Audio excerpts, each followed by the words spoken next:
Friends, welcome to my channel. ఈరోజు మనం చేసుకునేది కాకరకాయ కారం. దానికి ఏమేమి కావాలి, ఎలా చేయాలి చూపిస్తాను. రెడీ. చూడండి, కాకరకాయలు మరీ ముదురు కాకుండా మరీ చిన్నవి కాకుండా మధ్య రకంగా తీసుకున్నాను. పెద్ద కాయలు అయినా తీసుకోవచ్చు, లేతగా ఉన్న కాయలు పెద్దవి వస్తాయి, అవైనా తీసుకోవచ్చు. 1/2 కేజీ తీసుకున్నాను. ఇవి నేను అరకిలోకి కొలతలు చూపిస్తున్నాను. చూడండి, 100 గ్రాములు శనక్కాయ గుళ్ళు, పల్లీలు అన్నమాట. కొంతమంది తెలిస్తే కొంతమంది తెలియదు కదా. పల్లీలు 100 గ్రాములు. చూడండి, కారం 5 స్పూనులు తీసుకున్నా. కారం పడుతుంది అన్నమాట. సాల్ట్ 3 స్పూనులు తీసుకున్నాను.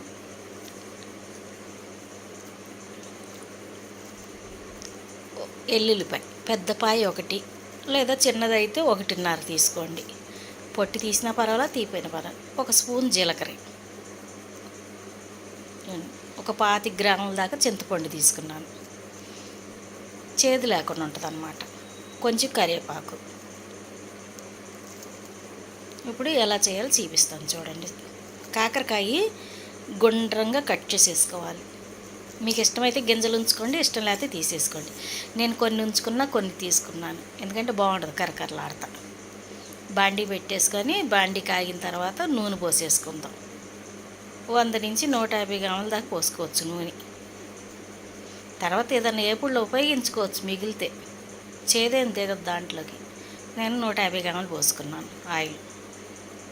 ఆయిల్ బాగా హీట్ ఎక్కనిద్దాము. ఇలా కాకరకాయలు చూడండి, ఇది ఇలా కోసుకున్నాను నేను రౌండ్ షేప్లో. లేతగానే ఉందిగా గింజ, సగం తీసేయాలి, సగం ఉన్నాయి. పొట్టు కూడా తీయక్కర్లేదు. అలా సన్నగా పలసగా చక్రాల్లా కోసేసుకొని మనం నూనెలో వేపేసుకోవచ్చు. మందంగా కోస్తే నూనెలో ఏగుతాకి టైం పడుద్ది. సన్నగా చక్రాల్లా కోసేసుకుంటే త్వరగా ఏగిపోద్ది అనమాట. నూనెకి ఆగుతుంది, చూసారా. ఇది షుగర్ ఉండే వాళ్ళకి చాలా మంచిది అనమాట. రోజు మొదటి ముద్దలో కొంచెం 1 స్పూన్ వేసుకొని తింటే షుగర్ కంట్రోల్లో ఉంటుందని చెప్తారనమాట. కాకరకాయ పిల్లలు కాకరకాయ అంటే అబ్బో అంటారు కదా. ఇలా పెట్టచ్చు. కారం చేసి చక్కగా అన్నం 1 చుక్క నెయ్యి వేసి కలిపి పెట్టేసుకోవచ్చు. 1 చుక్క నెయ్యి వేస్తే అసలు వాళ్ళకి ఏం కారమో కూడా వాళ్ళకి తెలియదు, అంత టేస్ట్గా ఉంటుంది. తీసేద్దాం. ఇలా ఏగితే చాలు, తీసేసుకుందాం. మరీ నల్లగా ఏగితే బాగోదు పొడి. కొంచెం దూరగా ఏగంగానే తీసేసుకోవాలన్నమాట. గింజలు కూడా ఏగినాయి చూసారా. గింజలు కూడా బాగుంటాయి. కొన్ని గింజలు వేసుకోండి, మీకు ఇష్టం లేకపోతే గింజలన్నీ తీసేసుకోండి.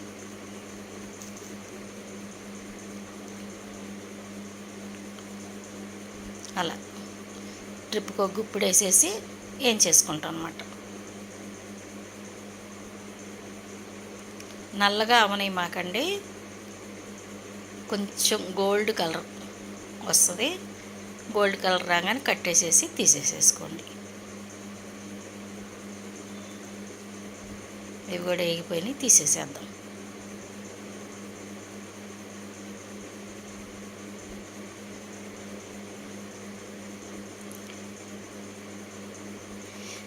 నన్ను మా అమ్మ వాళ్ళ ఇంటికి వెళ్తే మా ఫ్రెండ్ అడిగింది, బుజ్జి అని, నాకు కాకరకాయ కారం చేస్తాం రాదే, నాకు షుగర్ ఎక్కువగా ఉంటుంది అని అంటే, నాకు వచ్చాయంటే చేసి పంపివే అంది. నేను చాటు ఉంటే అదో చాటు ఉంటుంది. సరే అక్క, నేను వీడియో చేసి పెడతాను చూడు నువ్వు అని చెప్పాను. దానికోసమే చేశానన్నమాట. నాకు ఈ వీడియో చేసి పెట్టాలన్న ఆలోచన రాలేదు, అది అడిగినాకే. అంటే కొంతమందికి తెలీదు, ఇది కూడా చేసి పెడితే బాగుంటుందని వీడియో తీసానమాట. చూడండి, ఆ నూనెలోనే పల్లీలు ఏం చేశానమాట. దాంట్లోనే వేపేసుకోవాలి, ఇంకా వేరే నూనె అక్కర్లేదు మనకి. పల్లీలు కూడా ఎర్రగా వచ్చేదాకా వేపుకోండి.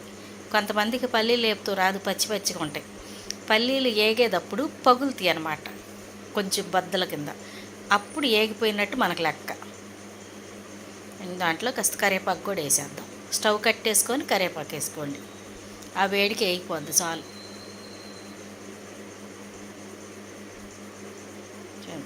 కరివేపాకు కూడా బాగా పచ్చిదనం లేకుండా వేపేసుకోండి.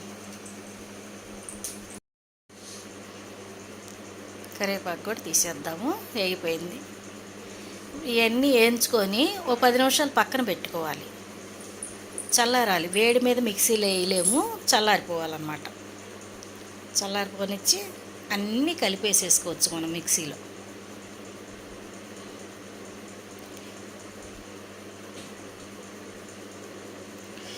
ఇది అన్నంలో కలుపుకొని వేడి అన్నంలో చూడండి చల్లారిపోయినాయి, మిక్సీకి వేసేసుకుందాం. వేడి అన్నంలో ఒక స్పూన్ కారం వేసుకొని ఒక చుక్క నెయ్యి వేసుకొని తిన్నారంటే ఆహా, దీని ముందు మనకి చికెన్ మటన్ కూడా పనికిరాదు, అంత సూపర్గా ఉంటుంది. ఒకసారి తిని చూడండి, తిని చూసి నాకు మెసేజ్ పెట్టండి ఎలా ఉందో. కారం వేసేస్తున్నాను. కారం 4 స్పూన్లు పడద్ది, అవసరమైతే ఇంకో స్పూన్ వేసుకోవచ్చు మీకు కావాలితే. జీలకర్ర ఎక్కువ తింటే. సాల్ట్ 3 స్పూన్లు, ఇంకొద్దిగా వేస్తున్నాలే, మీరు చూసుకొని వేసుకోండి మీ టేస్ట్ తగ్గట్టు. వెల్లుల్లిపాయలు,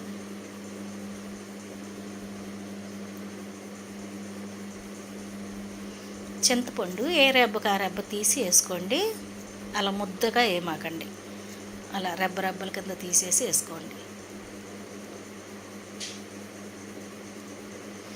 చింతపండు కొంచెం కడిగి ఆరబెట్టుకొని వేసుకోండి, ఎందుకంటే ఎట్ట పడితే అట్ట వస్తుంది కదా, ఇసుక తగులుద్ది మనకి. ఇంత కష్టపడి చేసుకుంది ఇసుక తగిలిందంటే తినలేం. అందుకే శుభ్రం కడిగేసుకొని ఆరబెట్టుకొని వేసుకోండి.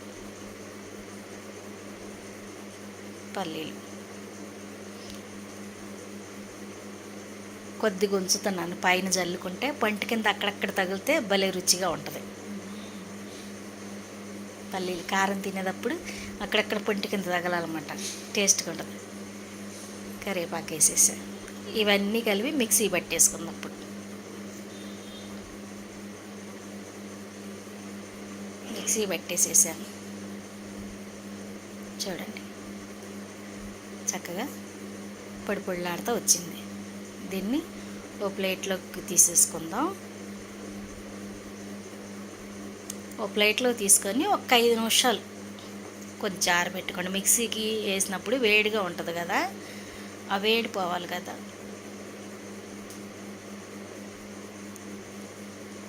కొద్దిగా ఒక 5 నిమిషాలు, ఒక 5 నిమిషాలు ఆరిందంటే అలా కూడా ఉంటుంది, ఇంకా పొడిగా ఆడద్దు అనమాట.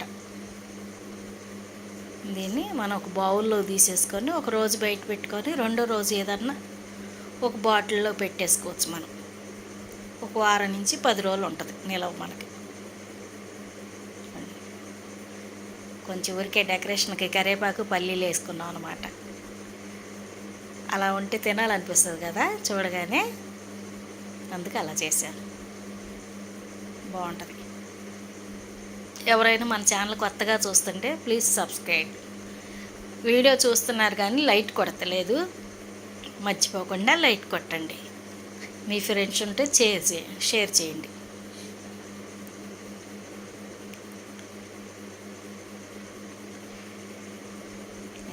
మనం ఒక బౌల్లోకి తీసేసుకుందాం. మీకు అందంగా కనపడాలి కదా, అందుకే ఒక ప్లేటు, దానికి ఒక బౌలు. ఒక రోజంతా ఉంచుకుంటాక ఈ బౌల్లో తీసి పెట్టుకుంటాను అన్నమాట. రెండో రోజు ఒక గాజు బాటిల్లోకి పోసేసుకోవచ్చు మనం. చక్కగా పొడి పొడిగా వస్తుంది కదా, వాసన కూడా బాగుందబ్బా, చేదు వాసన రావట్లేదు.